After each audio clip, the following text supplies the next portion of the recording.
What's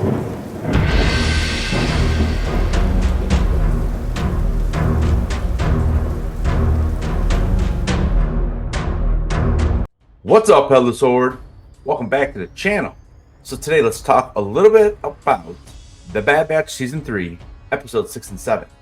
So overall, I thought they were two of the better episodes that we've gotten, probably since the opening episode. And, again, I'm not going to sit here and tell you all about the Easter eggs, and I'm not going to do a deep dive into exactly what happened. But we are going to touch base on a couple different aspects of these two episodes. So first, let's start off with these assassin clones, which I love.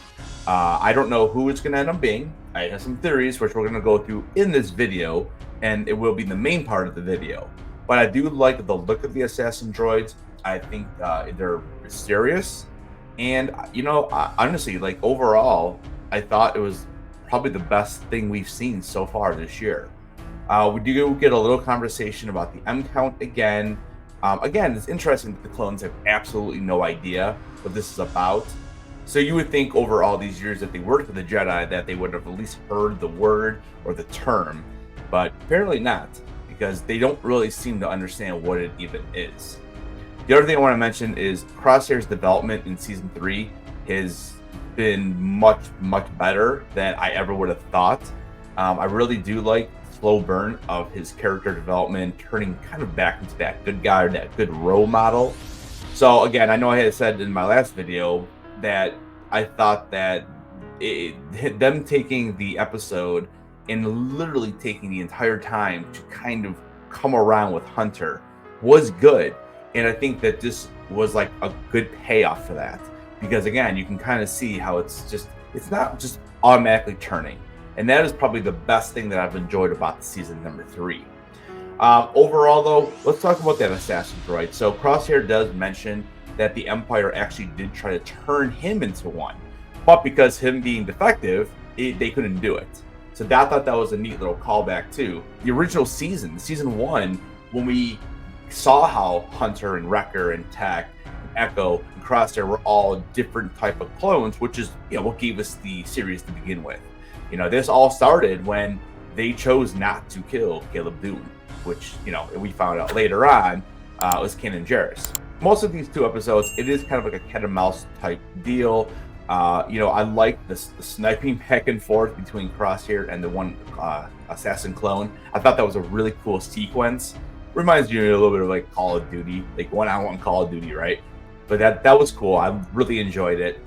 And also, with the fact that Crosshair loses in the hand-to-hand combat, I think it proves that Crosshair has always been that character who is like an assassin, like he is a sniper. And so I like the fact that he ended up really losing that battle. Yes, in the long run, the assassin clone goes over the waterfall and all that, and he's rescued. But at the end of the episode, we do see that the assassin clone is alive, and that's kind of what I want to talk about. Who is this assassin clone? So I feel like there's 3 different theories I have. I don't know which one I really like the best, but we're going to go through them. My first one would be, is this possibly Tech? And I know this is a popular one out here in the old interwebs. Is Tech still alive? They find his body and make him come back to life somehow? And did they try to change him and make him a mindless soldier like all the other clones? So it'll be interesting to see if they do bring Tech back. Personally, I don't like this because, again, if they end up saving Tech, do they have to kill him again at some point, or are they going to turn him back, and is he actually alive? So there's a couple things there I don't really want to see. And I know, again, there's been a lot of talk. Is he still alive? I really hope this is not the choice that they go with. Choice 2 for me would be, is this possibly Commander Cody? We don't know the end of his story. He was in season 2 a little bit, and we don't see him in Rebels. So the assumption would be that he's dead somewhere between current Bad Batch and Rebels. I think it would be a kind of a neat way to kind of close out his story arc. Personally, I always liked Commander Cody, and it was heartbreaking when he fires on Obi-Wan Kenobi. but I would be okay with it being Cody, and I'm sure they'll make it sad if this was him, and if it ends his life, because they're probably gonna have to do something with taking care of this clone. Number 3, this one's interesting for me. Could it be Asajj Ventress? When I was looking at the character, I kept pausing, rewinding, pausing, and some of the movements. The movements are very slick. The movements of the character were very sneaky, and Asajj Ventress moved like this. Now, the voice, which obviously they could have changed the voice, there could be some type of voice machine or, whatever. It's easy to do. So she was killed off in a novel, and I've actually made a video about it. I'll link it right here. And basically, she was killed off saving, at the time, she had fallen in love with Quinlan Vos, and so she kind of gave her life for him. Now, is it possible that the Empire, because we know they like to bring back the Sith, how many Sith have we seen come back? Maul and Palpatine, and the list kind of goes on, unfortunately. But it's possible that they did, they kept her body and, somehow recloned her or somehow brought her back, and maybe that's going to end up being who's underneath this mask.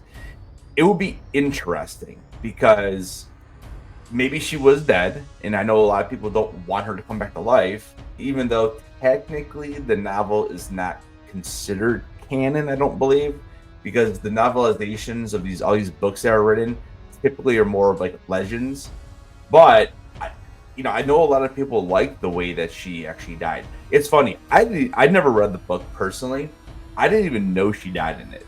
And that's the one unfortunate part, is that if you're not a person who reads comics or reads all the books, because there's so many, and I try to read books that are more part of the canon, I didn't even know that she was dead.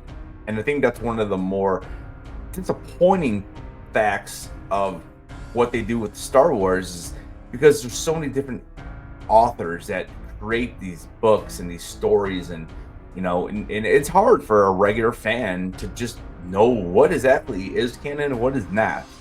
So I would love it. I mean, we know she's in the show, right? And I would love for this character to be Asajj.